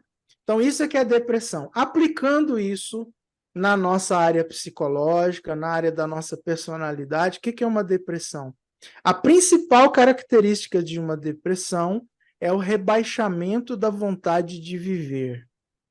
Deixa eu esclarecer, eu não estou dizendo que é a vontade de morrer. São coisas diferentes. A depressão tem como principal marca o rebaixamento da vontade de viver. O que isso significa? Todos nós somos seres voltados para fora, para a pulsão da vida. Então, quando a gente começa a viver a nossa vida, é sempre para fora, na direção do outro. E aí eu estou falando dos neuróticos, né? Não estou falando, por exemplo, de um narcisista, por exemplo, tá? Embora ele também viva na direção do outro, mas com outras intenções. Mas o que a gente faz na direção do outro, na pulsão da vida? Eu quero trabalhar, eu quero adquirir coisas, eu quero concretizar meus sonhos, eu quero casar, eu quero comprar um carro, eu quero montar uma firma para mim, eu quero ter meus filhos, né? Eu quero ver meus filhos bem-sucedidos, ó. Então, perceba que nós somos voltados para fora. Só que a vida nos traz aflição, angústia e muitos traumas. Então, quando na minha vida, no meu ritmo normal de vida, eu dou de frente com situações aflitivas, Alessandro, seu microfone está aberto, meu querido, fecha, por favor. Então, quando eu me dou aí com situações, né, que traumatizam, que me trazem derrota, que me trazem aflição, o que eu faço? Eu vou inverter essa direção da pulsão de vida para a pulsão da morte. Então, ao invés de eu caminhar para fora na direção do outro, eu me recolho para dentro de mim mesmo. Tá? Então, o que vai acontecer no momento da depressão? Eu me recolho do mundo para dentro de mim. E eu vou viver ruminando a minha crise, a minha dor, a minha angústia, o meu sofrimento. Essa é a marca da depressão. Por isso que a gente fala rebaixamento da vontade de viver. Eu não quero comer, eu não quero beber, eu não quero ir para uma festa, eu não quero ir para uma escola, eu não quero ir para uma igreja, eu não quero conversar com as pessoas, eu não quero receber visita, eu só quero ficar dentro de casa, de preferência dentro do meu quarto, com portas e janelas fechadas, quarto escuro, deitado na cama e na posição fetal. Porque é o lugar em que eu estava mais recolhido e psicologicamente eu estou tentando voltar ao lugar mais seguro que eu conheci. A vida me trouxe um sofrimento que simplesmente rebaixou minha vontade de viver. Isso é importante? É. Isso é importante porque eu preciso desse tempo para eu poder elaborar a perda que eu tive. Se eu tive aflição, tive trauma, se eu tive ali toda uma situação que me fez perder a vontade de viver, eu tenho que me recolher dentro de mim para colar os meus cacos. Isso é um processo que nós chamamos de luto. Então, o que é o luto? É um processo que começa dentro de mim no momento em que eu perdi algo importante e valioso. Quando eu falo algo importante e valioso, não é só pessoa. Tá? Pode ser que eu perdi pai, mãe, filho, marido, né, um grande amigo, um cachorro, um gato. Pode ser que eu tenha perdido também o meu emprego, o meu casamento, que eu tenha mudado de uma cidade e para onde eu fui recomeçar a vida, eu não consegui fazer amizade, enfim, me sinto completamente só e desamparado. Estas perdas todas geram em mim um processo de luto, um processo de recolhimento e rebaixam a vontade de viver. O luto, segundo Elizabeth Kübler-Ross, né, ele tem 5 fases. Então, ele começa com a fase da negação, passa para a fase do ressentimento, ele vai para a fase da barganha, ele entra na fase de uma tristeza depressiva e, finalmente, vai para a depressão. Um luto pode durar até 1 ano, até um pouquinho mais de 1 ano, dentro de uma coisa de normalidade. Mais do que isso, você já tem uma depressão instalada. Aí você precisa tratar essa depressão, né, de uma maneira que resolva o conflito e a demanda. Bom, por que o meu luto não elaborou? Por que que eu não consegui sobreviver à minha perda? E esse é o grande X da psicanálise. Gente, vou falar algo que a psicanálise faz e que nenhuma outra terapia faz em relação à depressão. As outras terapias são mais da ordem comportamental, ok? Elas vão trabalhar o sintoma, a parte de fora, a cognição, tentar ensinar o paciente que se ele agir diferente, ele vai ter um resultado diferente. Pode funcionar, tem sua aplicabilidade. Mas a psicanálise, ela é voltada para trabalhar a causa. E segundo o que a gente aprende na psicanálise aí com Freud e outros, o que é que provocou a depressão no paciente? É que quando chegou essa perda, ele perdeu também a sua identidade. E ao perder a identidade, ele não sabe mais quem ele é ou para que ele serve. E essa é a grande sacada da psicanálise. Só ela enxerga isso e só ela trabalha isso na análise do deprimido. Vou explicar melhor. Então, imagina aí, eu sou casado com a Cristiane há 35 anos, ok? De repente, né, não que a gente queira isso, tá? Mas a Cristiane morre. Aí eu vou entrar num processo de luto, foi uma grande perda, tanto tempo junto, fazendo tudo junto, um bom casamento, 2 filhas, 2 netos, um genro, e aí, de repente, eu estou só. Eu entro no processo de luto. No primeiro momento, não aceito, negação. Segundo momento, eu fico ressentido, irritado com as pessoas, de quem é a culpa da morte. Depois eu fico ali na barganha, e se eu tivesse feito tal coisa, e se eu tivesse feito aquela outra coisa, será que isso não reverteria o processo? Aí quando eu vejo que nada dá certo, eu entro na tristeza profunda e deprimida. E geralmente, quando a depressão não se resolve, é porque a identidade não foi trabalhada. O que é a identidade? Num determinado momento eu paro para pensar, eu olho para minha mão, vejo aliança. Mas eu digo assim, eu não sou mais casado. Mas o que eu sou agora? Agora eu sou viúvo. Caramba, o que é ser viúvo? Eu nunca fui. Então perceba que eu vivi 35 anos, casei com 22 anos. Aí estou com 56, 35 anos casado, 35 anos vivendo como casado. E de repente eu estou só. E na minha identidade, eu não sei mais o que é viver só. Eu sempre vivi com o outro. Então, o que vai acontecer? Minha identidade é afetada. Eu não sei como viver a partir daí. Ou para que viver a partir daí. Não dá para recuperar a minha vida, penso eu. Né?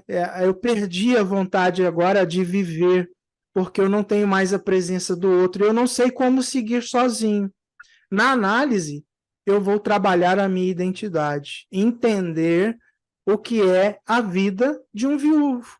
E como a vida pode prosseguir com outra pessoa ou mesmo só. Tá? Eu vou desenvolver de novo um papel identitário para a minha vida. Isso acontece, por exemplo, com uma mãe que teve um filho com um problema cerebral que deixa essa criança na cama 100% dependente da mãe. E ela fica 20 anos cuidando desse filho na cama. Ela não trabalha mais, ela não tem vida social, ela fica 20 anos cuidando desse filho, até que, por fim, esse filho falece. E ela entra num estado de luto que não se resolve, passa a viver uma depressão, porque a identidade foi afetada. Antes eu sabia para que eu existia. Eu existia para ser mãe do fulano e cuidar dele, agora o fulano não está aqui. Para que eu sirvo? Eu não sei mais para que eu sirvo, para que eu presto? Por que eu vou viver agora se eu não tenho mais o que fazer? E é justamente isso que deixa uma pessoa numa depressão prolongada, ok? Então a gente vê aí na psicanálise esta situação, né, da depressão ligada com a perda de algo valioso e com o modo como esta perda vai influenciar a perda da minha identidade. O tratamento psicanalítico da depressão é elaborar novamente a identidade da pessoa que está deprimida. Vai precisar de medicação? Em muitas situações, sim. Nós vamos encaminhar ao psiquiatra. Ele vai medicar, vai dar ali um sintoma equilibrado, e com esse equilíbrio de sintoma, equilíbrio emocional, você trabalhará de forma leve, bem devagar, a psicanálise com esta pessoa que está sofrendo na depressão. Como a gente falou aí no caso aí das neuroses, Freud, Spitz e Bowlby diz que, né, a primeira depressão que o indivíduo experimenta é por volta dos 6 meses, 8 meses de vida. É aquela depressão acíclica, né, quando ele se sente desamparado pela mãe, desamparado pelo pai. E ali, o que eles falam? A maneira como o indivíduo vai trabalhar esse processo da depressão acíclica é a mesma maneira como ele vai encarar as depressões pelas perdas que ele vai ter na vida adulta. Então, se ele conseguiu superar essa depressão acíclica de uma maneira mais facilitada, quando ele tiver perdas na vida, ele elabora os seus lutos, né, e resolve os problemas de identidade a partir da perda de uma maneira mais fácil. Mas quando ele tem mais dificuldade nesta infância de trabalhar esta sensação de perda e desamparo, a depressão acíclica, ele também terá dificuldade de enfrentar as perdas que ele vai ter na sua vida adulta. Então veja como a depressão também está ligada ao processo da infância, né? Do trauma da infância. Nesse caso aí, ainda bebê, né? O processo da depressão acíclica. E abro novamente a tela para perguntas. Olha, a Organização Mundial da Saúde está dizendo que daqui a 10 anos a depressão será o transtorno mais recorrente no mundo. Se você viu aí a Covid atingir o mundo inteiro, né, a OMS está dizendo que agora a bola da vez é da depressão. E ela será em 10 anos. Em 10 anos, o transtorno mais recorrente no mundo. Então, estuda bastante essa questão da depressão, você que é psicanalista, porque isso vai ser muito recorrente no setting analítico. Tá? A questão do luto e a questão da depressão. Edna, aproveitando e apresentando a Edna, chegou depois, é a coordenadora do nosso polo em Jundiaí.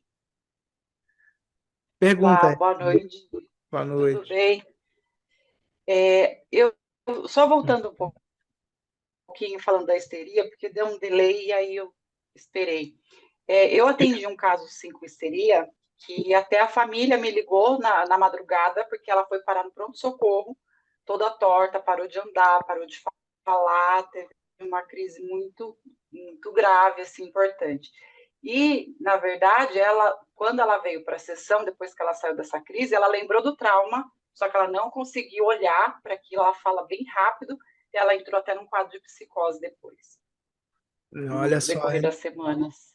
Mas ela chegou a ficar sem andar, e na hora que me ligou, né, o esposo, eu falei, nossa, né, Freud, lembrando de psicanálise na hora, né, uma crise de histeria. Foi muito triste, assim, de ver, mas realmente eu já atendo ainda, né, ela está nesse processo, mas agora ela está em crise importante de psicose, então ela está em tratamento psiquiátrico mais intenso. Era isso que eu tinha coisa, né? Olha, Edna, quando eu era aluno de psicanálise no instituto onde eu estudei, a minha professora contou um caso vivido por ela. Ela conhecia de longa data uma senhora que agora era muito idosa e ela estava toda entrevada. Então, para andar, ela tinha que ter alguém que pegasse, puxasse, carregasse, né? E a filha que cuidava dela era muito rígida, muito bruta, né? Aquela mulher que parece que carrega caminhão com saco de cimento, né?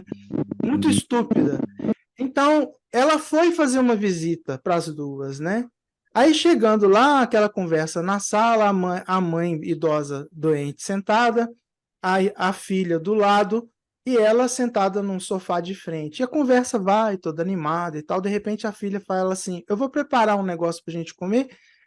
e ela vai lá e traz um pratinho, né, com uns doces, alguma coisa, e coloca na mesinha de centro. E fala assim, eu vou voltar para fazer mais alguma outra coisa, daqui a pouquinho eu volto. Continua conversando com a mamãe e sai. Aí a professora pergunta para a idosa, a senhora gosta disso? Fala, nossa, eu amo isso, deixa eu aproveitar que a fulana não está aqui. Ela levanta da cadeira sozinha, sem dor, fica ereta e vai avidamente em cima do pratinho, pega 2, 3, começa, vai, se assenta novamente e volta a ficar entrevada. O que que ela percebeu ali? Histeria conversiva. E principalmente por medo da filha.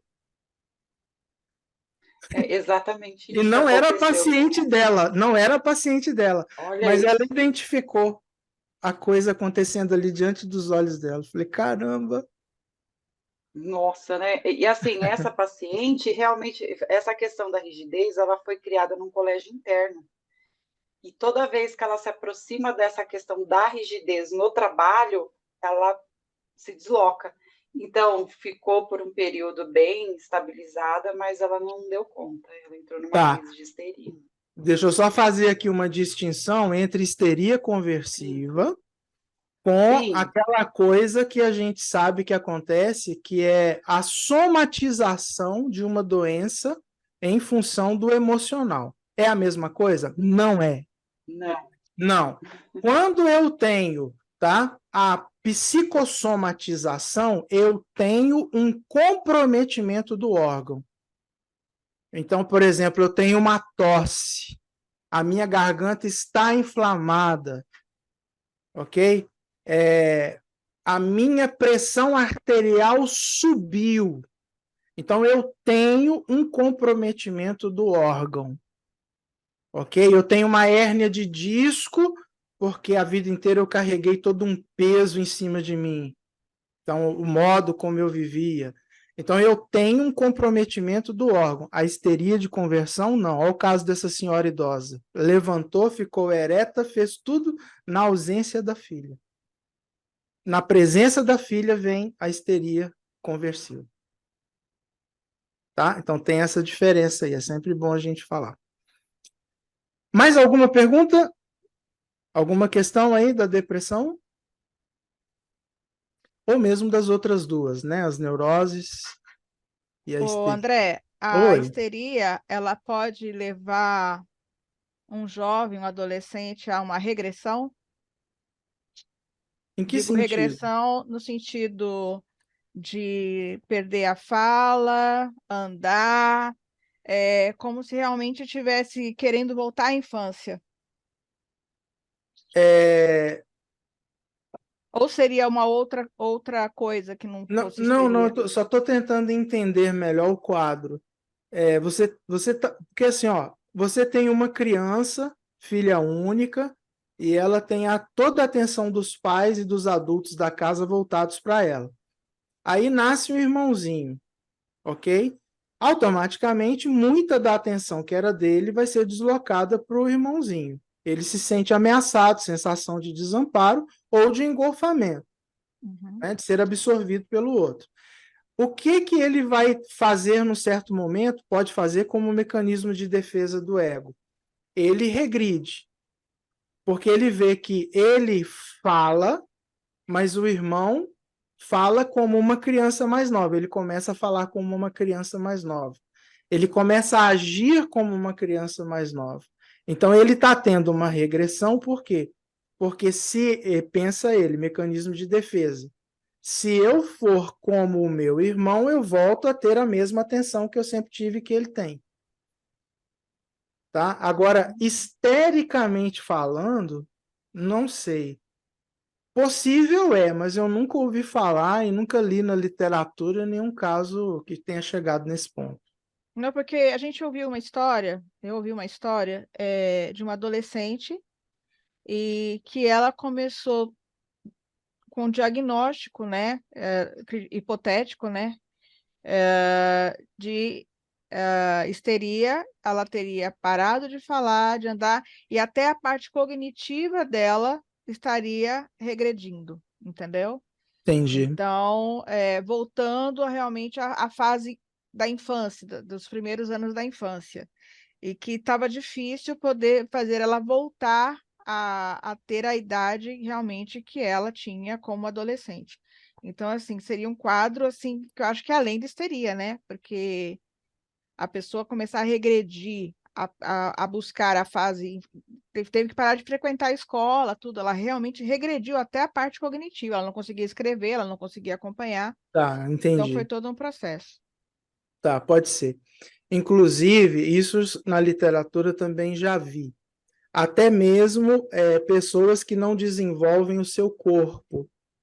Mulheres que ficam sem o seio, sem quadril, mantêm-se numa estatura, né, ou numa forma ainda de uma criança, por exemplo, de 11 anos, 12 anos. Uhum. Na literatura há casos assim, tá, em que a regressão atingiu o corpo, sendo que ela poderia ter um desenvolvimento normal. Talvez eu acho que agora eu entendi sua fala. Ok, ok. Mais alguém? Eu quero perguntar, professor, Oi, Regina. nós vamos falar, o senhor vai falar sobre, ou alguém vai falar sobre os psicopatas? Vai chegar, sim. Nós vamos Vai? ter aí perversos. Se eu não Tá, me engano, é a terceira aula. tá, Se eu não estou ok, enganado. tá. Tá bom? Obrigada. Vai chegar lá. Tá. Não, tem bastante coisa para falar dos perversos, viu? Ele me seduz muito. É verdade. Tem bastante mesmo. Ok, Pessoal, obrigada. de nada, Regina. E aí, pessoal, mais alguma questão? Estamos chegando aí no final da nossa aula, mas ainda dá tempo da gente fazer aí mais algumas colocações. Não, ninguém mais? Ok, Só para apresentando. adiantar aí para a Regina, vai ser dividido, viu, Regina? Amanhã é psicopata e quarta-feira é perverso. Aí, ó. Tá vendo? Beleza, João. Viu aí? Vi. Então tá jóia. Quem que dá aula amanhã, João? É você ou é o Davi? Eu. Você. Amanhã nós vamos ter aula com o João e, Amanhã nós e vamos ver. quarta-feira, Davi. Amanhã nós vamos ver psicopatas e pacientes somatizadores. Aí, ó. Certo? Duas coisas interessantíssimas na clínica aí. Certo? Como nós falamos, a Edna é a nossa coordenadora no Polo de Jundiaí. Nós mencionamos também o Reginaldo, professor Reginaldo, que é o coordenador do nosso polo em Brasília, Distrito Federal. Dá uma boa noite para a turma aí. Boa noite, prazer estar participando desse momento aqui, falando com vocês. E está no melhor instituto do Brasil, né? Significar. Legal, é isso aí. Vocês estão vendo que os coordenadores, tu tem um violão lá atrás, né? O Reginaldo tem um violão atrás dele, eu tenho um violão atrás de mim. Esse povo, quando não está atendendo, está tocando, né? Menos É o isso aí. João e a Edna, né? É melhor Eu não aprender a consigo, tocar violão aí. eu não consigo nem segurar o violão por causa de um defeito de fábrica. Ah, então, mas aqui a gente usa para tocar o cachorro, sai, sai. Se eu fosse Legal, trabalhar em gente. Kabong, lembra do El Ah, Kabong, aquele personagem do. é o Cabong, né? Era um violão que ele batia na cabeça. E Exato. temos também a A Gislaine. maioria desse povo que tem Ah, violão não sabe a tocar, não aprendeu a tocar e tem penduradinho do lado, só para dizer você que pelo tem menos toda violão eu tenho. razão. Você Desse tem modelinho. toda razão. Não sabe tocar, não. Bota o violãozinho, ó. Na minha sala ali tem um lá pendurado. Pergunta se eu Só toco que eu pelo vou te menos igual falar a uma mim coisa, faz. ó. O Ah, Gesimiel ali, ó, que tá com duas guitarras penduradas, ele é músico profissional, viu? Ele vive ó, disso. então tá vendo? Ó, as regras fugindo aí, ó, as Então, as exceçãozinhas. exceções, né? E tem Ah, conosco aqui também, queridos, a Gislaine, que é a coordenadora do nosso polo em Itapetininga, aqui em São Paulo. Dá para abrir aí a câmera, Gislaine? Dá uma boa noite para a turma aí. Boa noite, pessoal. Também tem o Legal. violão, mas está parado, viu? Tá parado, né? Pois é, então aí, ó, caiu naquilo que a outra falou aí, a outra colega. Ó, legal, os nossos coordenadores de polos estão todos aí, viu?